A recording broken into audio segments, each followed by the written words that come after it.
Welcome to my class student. It's English grammar. We are doing preposition and this is session 3. In this session we will learn rules and uses of preposition. अभी तक आपने types देखा था, कई तरह के types है. Types 1 में आपने preposition of manner, place, time, instrument, agent देखा था और फिर आपने compound preposition, देन आपने सिंपल प्रिपोजिशन और कई तरह के प्रिपोजिशन देखे, पार्टिसिपल प्रिपोजिशन देखे. अब हम जानेंगे रूल्स एंड यूजेस, कैसे प्रिपोजिशन को आप यूज कर सकते हो and what are the rules for placing preposition. Now there are several important rules when using preposition in the context of a sentence. हमेशा याद रखना, कोई भी सेंटेंस है आप किस रेफरेंस में प्रिपोजिशन यूज करना चाहते हो, आपको उसी तरह से प्रिपोजिशन यूज करना है. Otherwise, your entire meaning of the sentence will be changed. These rules relate to how prepositions can be used. अगर आप ये rules पढ़ोगे तो आपको पता चल जाएगा कैसे preposition को use करना है, which prepositions can be used, कौन सा preposition use हो सकता है, when, कब preposition आपको use करना है, and where prepositions have to go in the sentence, और कहाँ ये preposition आपको लगाना है. तो you will have to follow the rules, you will have to understand how, which, when and where preposition you will have to use. Now, a preposition must have an object. अगर आपके sentence में object नहीं है तो preposition नहीं है. That is an adverb. All prepositions have object. If a preposition does not have an object, it is not a preposition, it is probably an adverb. जैसे कि आपने लास्ट सेशन में देखा था. They are in the kitchen. यहाँ kitchen देखो, ये object है, तो ये जो in है वो preposition है, right? Please come in. Please come in में आपने यहाँ देखा, ये एक रिक्वेस्ट है, प्लीज कम इन. यहाँ पर कोई ऑब्जेक्ट नहीं है और यहाँ पर हमने ये देखा जो इन है, दो ये प्रिपोजिशन का इन लगता है बट ये एक्चुअली एडवर्ब का इन है, right? Pre preposition means, preposition का मतलब होता है pre position, that is place before.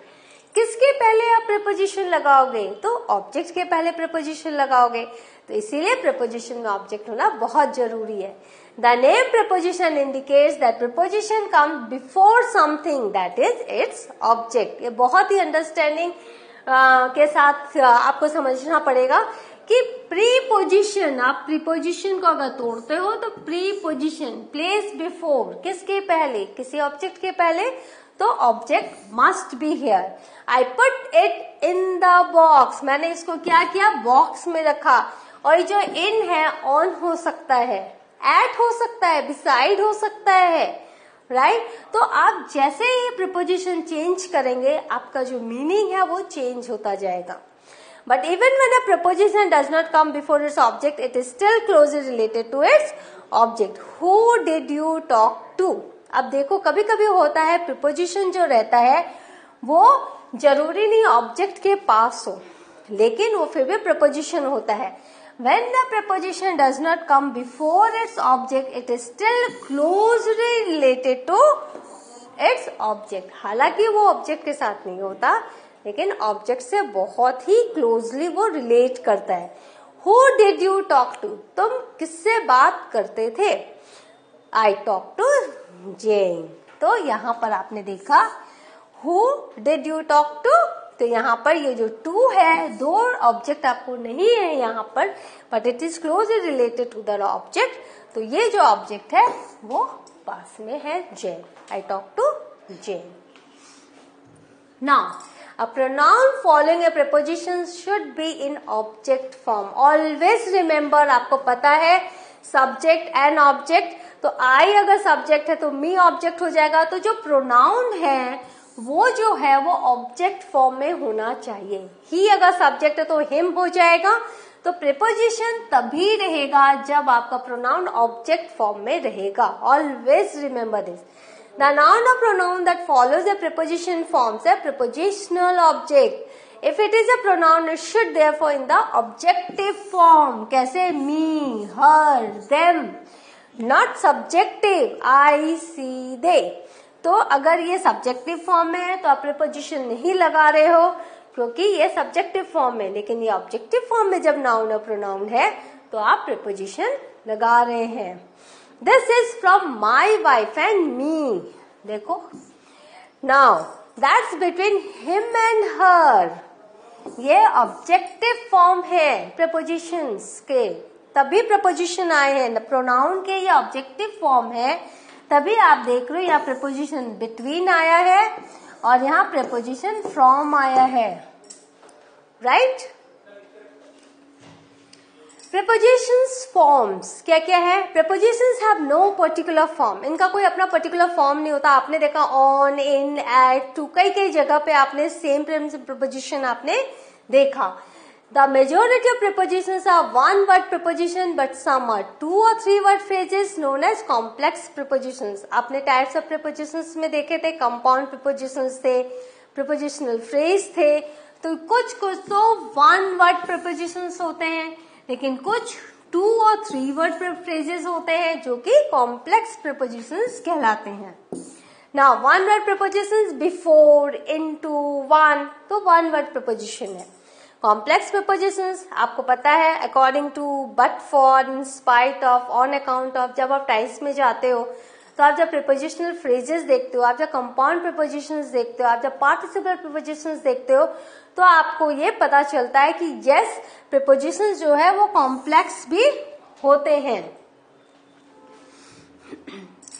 Now to preposition and to infinitive are not the same. Always remember, to भी एक preposition है और to infinitive है और दोनों एक नहीं है। Do not confuse the infinitive particle to sing, to live. हम क्या करते हैं जब भी infinitive लगाते हैं तो हम verb डालते हैं, to go, to come, to do। और preposition जो to है वो क्या है? object के साथ आता है, right? To mean, object, London as an object जब हम यूज कर रहे हैं तो हम to preposition को लगा रहे हैं। To as preposition, I look forward to lunch, forward to lunch, I am used to car। देखो ऑब्जेक्ट हर जगह है, लेकिन जब हम इसको to infinitive के, जब हम to के बाद verb लगाते हैं तो वो ऑब्जेक्ट नहीं होता। That is to sing, to go, that is to infinitive, not to preposition।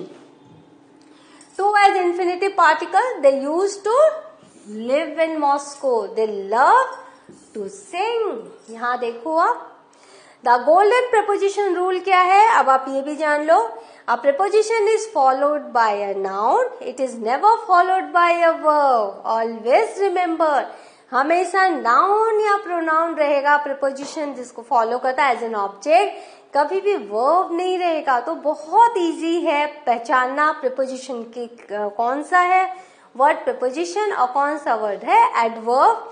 If you want to follow preposition by verb, we must use the ing form, that is the gerund form, from which it is a gerund और verb in noun form, क्योंकि जो gerund है वो verb in noun form है। तो हम वहां पर पार्टिसिपल प्रीपोजिशन जिसको हम कहते हैं, तो वहां हम प्रीपोजिशन यूज करते हैं, राइट। तो हमेशा याद रखिए जो प्रीपोजिशन है it is followed by a noun, not by verb, and this is one of the golden rules so that you can understand, yeah, this particular word is preposition.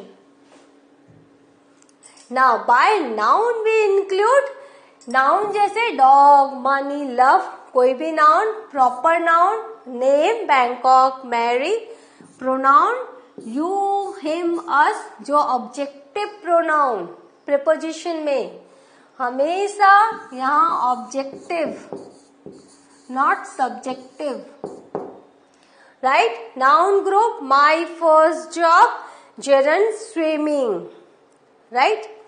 तो यहाँ आपने देखा कि किस तरह से नाउन में हम इंक्लूड कर रहे हैं, ये कोई भी common noun, abstract noun.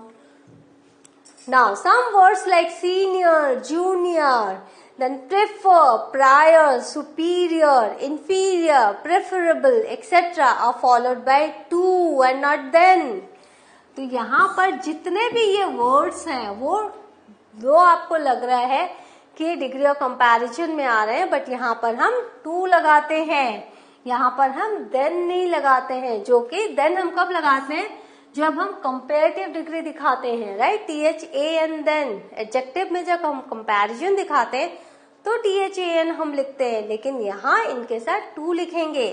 He is senior to me, यह प्रीपोजिशन है क्योंकि मी ऑब्जेक्टिव प्रोनाउन है। Health is more preferable to wealth, this phone is inferior to that phone. तो यहाँ हमने देखा ये प्रीपोजिशन टू हमने लगाया।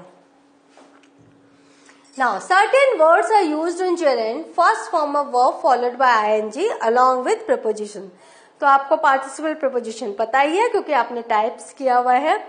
फॉर एग्जाम्पल कोई वर्ड्स हैं जो कि gerund है, जो कि verb प्लस ing है और preposition भी वहां पर है, जैसे confident, fond, insist, keen।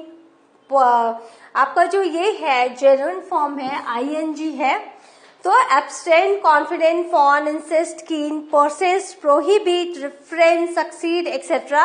I prohibited him from parking his car near the entrance. तो from parking, तो यहाँ पे आपने देखा ये gerund form है।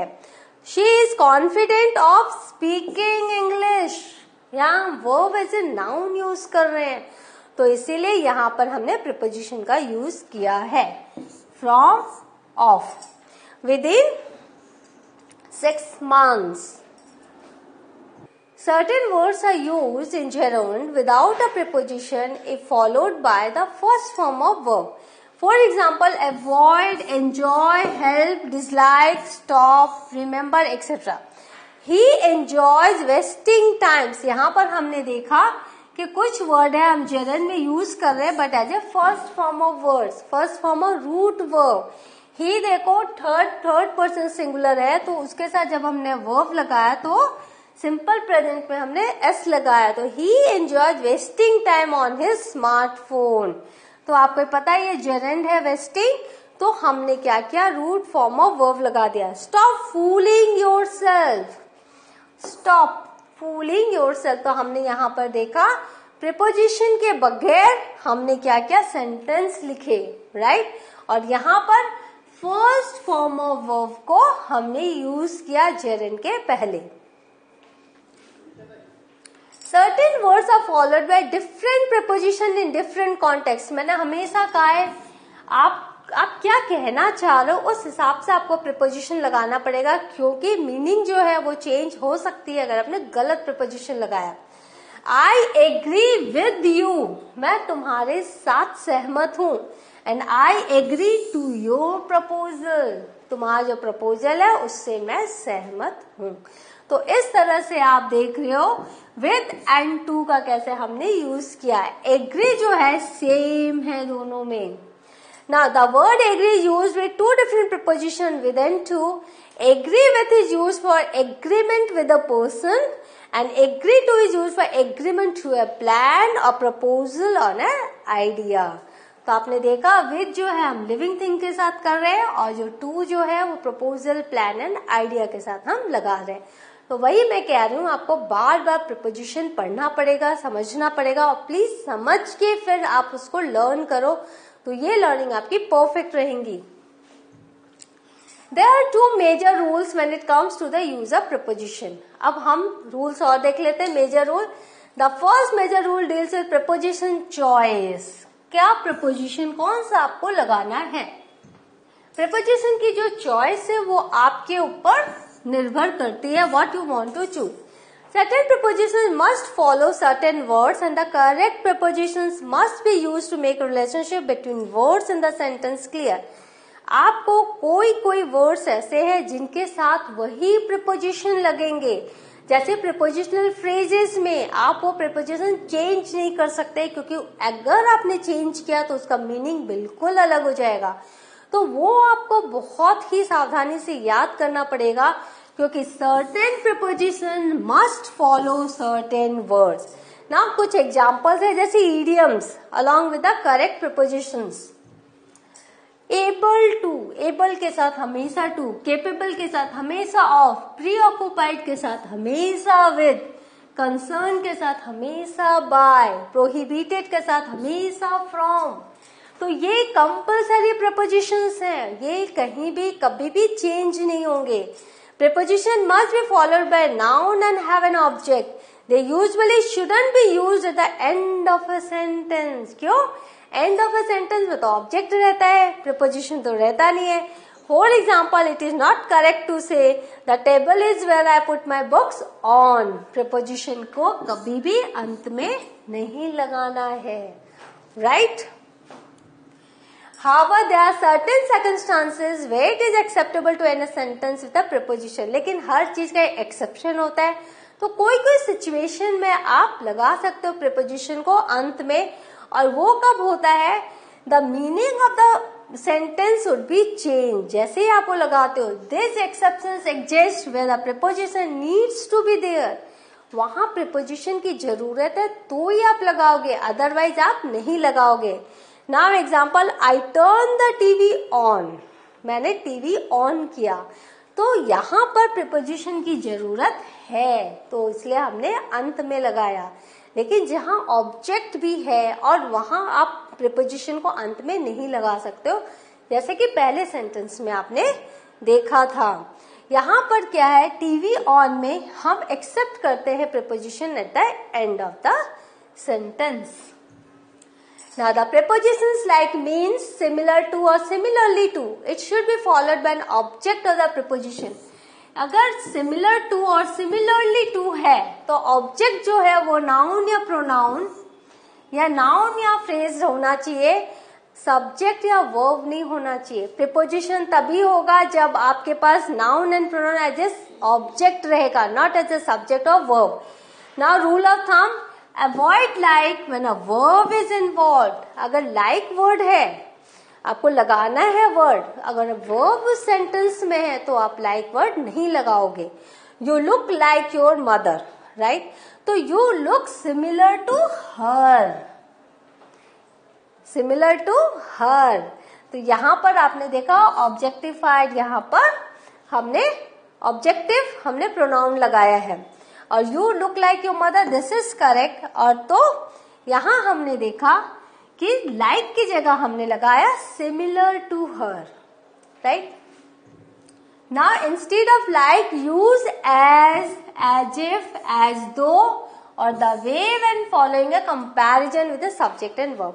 और जब subject and verb के भीतर जब comparison करना है तो आप क्या करो, आप like word की जगह आप as if, as though, the way आप लगा सकते हो. Now you look the way your mother does, right? तो यहाँ पर आपने the way लगाया. The preposition of should never be used in place of the helping word have. ये जो should है, जो preposition of है, ये कभी भी helping verb have के साथ नहीं आएगा. Always remember, I should have done it. Incorrect है, I should have done it. कभी भी ऑफ नहीं आएगा जहां पर हेल्पिंग वर्ब हैव है. ये थोड़े से सेंटेंसेस हैं जो आप जब पढ़ोगे तो आपको कभी इनकरेक्ट वर्जन तो मिलेगा ही नहीं, हमेशा करेक्ट वर्जन मिलेगा. और इसीलिए आपको ये बताया गया कि प्रीपोजिशन ऑफ कभी भी हैव के साथ नहीं लगता है. So what have we learn today? We have learn rules and uses of preposition. Please go through the session, revise it again and again. In the next class, we will meet you some different or new topic of grammar. Till then, have a good revision. Thank you.